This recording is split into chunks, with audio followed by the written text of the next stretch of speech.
Good morning, everybody, and welcome to KubeCon in Hong Kong. I hope you're all doing well today. We're excited to be here. Today, of course, I wanted to just kick off and take 10 minutes to talk about some of the latest trends in open source. And of course, when you talk about latest trends, artificial intelligence is the topic that basically everyone is talking about.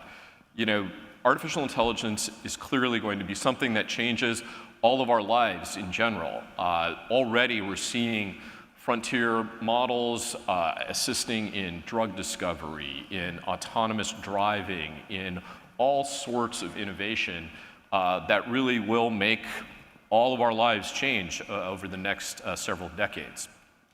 What I want to focus on with artificial intelligence today is open source and the role that open source has in artificial intelligence, and why it's so important.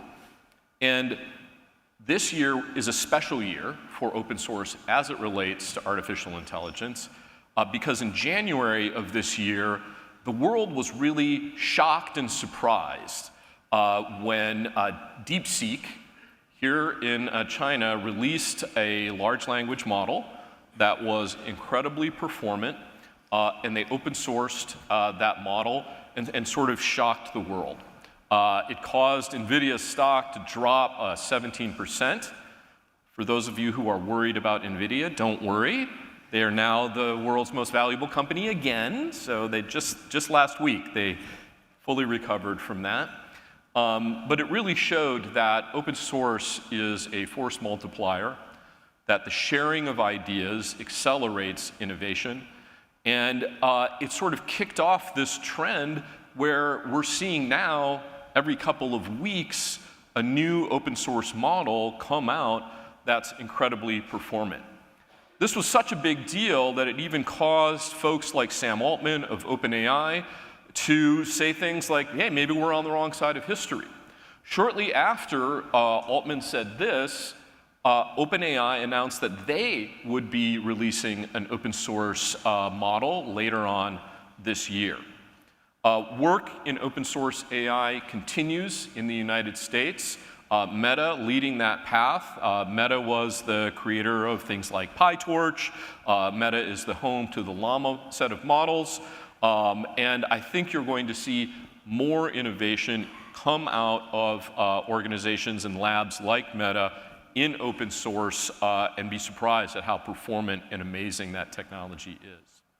Here in China, folks like Kai-Fu Lee have been talking about how really open source is the winner, and I, of course, agree with that when it comes to the basic infrastructure of artificial intelligence. You know, just in the last few months, what we're really seeing is this amazing trend where open source AI is catching up in terms of evaluations, in terms of performance with the proprietary leading frontier models around the world. So the big question is, how did this happen? Why was everyone so surprised when DeepSeek released this model? And for folks in this room, I suspect it was a little less of a surprise, because the tech industry bet on open source a long time ago. You know, as long ago as the 90s, there were open source pioneers like IBM and Red Hat that were creating open source alternatives to proprietary technology. In the early 2000s, we saw a huge billions of dollars of investment in open source enterprises, startups, and the like. And now, of course, open source is leading in innovation in areas like artificial intelligence, telecommunication, automotive, and much, much more. What I think is even more interesting, for those who've been watching China for as long as I have, been coming here for over 20 years, China also has a long history of investing in open source. And so DeepSeek didn't really come out of nowhere. It came out of, adoption of open source in the 90s, a strategic approach where companies in China like Alibaba, Tencent, Huawei, and others became leading contributors and adopters of open source cloud technology and other tech. And it came through a collective set of encouragement around China to use open source, just like technology companies in the United States do, to help foster innovation. And of course, all of this technology is freely available and public for anybody to look at, observe, utilize however they want. The one other lesson that I think is important to understand why open source is so critical to things like AI is there's a long history of companies who've gone against open source and tried to hold on to proprietary incumbency and ended up either being acquired at a low valuation or simply going out of business. Companies that initially were against open source that didn't go out of business or get acquired had to totally change their strategy. Microsoft is probably the best example of this. They were early critics and against open source and shifted under the leadership of Satya Nadella to being one of the most pro-open source companies in the world and one of the largest contributors to open source projects around the world. So going up against open source is something that generally is a bad idea.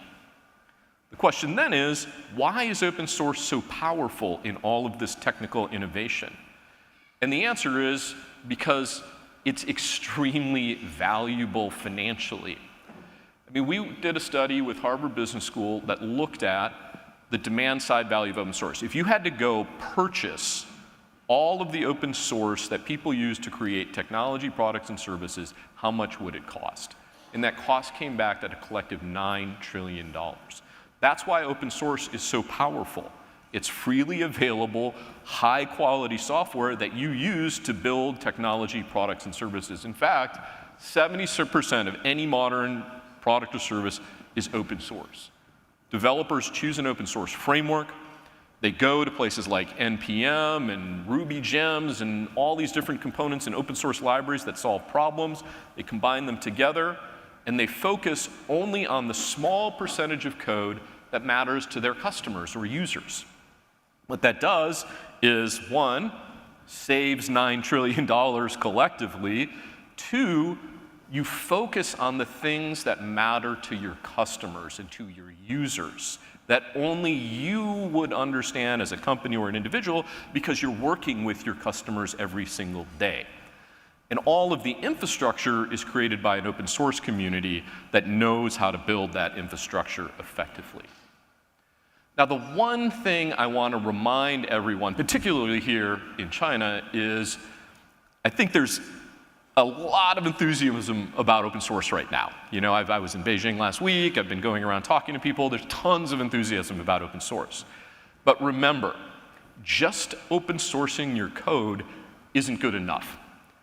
The great open source projects like Kubernetes, projects at CNCF, projects like Node.js, projects like Linux, it's more than source code. There's a community. There's a governance. There's a way to bring developers in to create collective momentum together.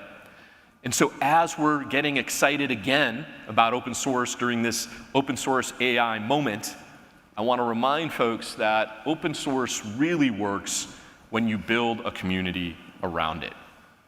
So let's just take the last 2 minutes of my talk and talk about the economics of open source in AI and why it's so important. What's important to understand is that open source is already winning at the infrastructure layer.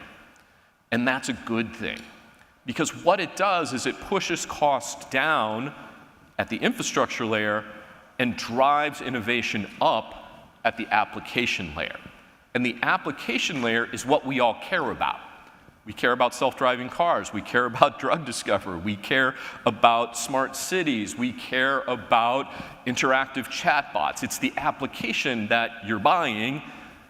Most people don't care about the infrastructure. So the cheaper, more effective you can make the infrastructure, the more you can invest at that higher level. Just like that 70% diagram I showed you earlier. That is why open source is so important to AI. What I think I've shown a lot of people this before. This is pretty basic to understand, What I want to tell you about today are some new trends that are happening and a new emerging stack of open source AI tooling that you all should pay attention to. And that's in the area of agentic AI. Large language models are sort of the intelligence that we can all capture through a chatbot and so forth. But AI agents are what connect those large language models to actual tasks and systems. And what's happening in the United States and here in China is people are starting to come up with ways to deploy AI agents, and what we need are a set of standards and open source reference implementations, things like MCP A2A, to connect these agents to services, to provide for security frameworks, to provide for standardized ways to set up agent repositories, and so forth. This is going to be something that we'll hear more and more about throughout this year, and something I think that you'll see a whole new emerging open source ecosystem around.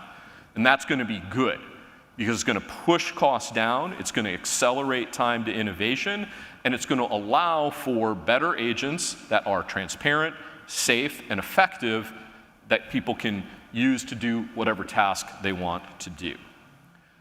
MCP in particular is something that I want you all to go check out. MCP, this is technology that came out of Anthropic, it's entirely open source, is emerging as really the protocol for connecting AI technology to enterprise infrastructure, databases, CRM tooling, and so forth. And it has a big ecosystem growing around it. OpenAI, GitHub, Google, all deciding this technology. There is a bunch of other open source agentic technology out there, A2A from Google, which unlike sort of agent to server infrastructure is more agent to agent communication protocol and infrastructure. A project out of Cisco, Agency, is creating a framework for sort of a Docker Hub style set of open source code for agents. The main point is open source is just getting started in artificial intelligence. We're catching up at the infrastructure layer with frontier models. I think there's more work that will be done with open data initiatives. I think you're going to see an entirely new stack emerge in the AI agent world, and many, many unexpected things throughout the rest of the year.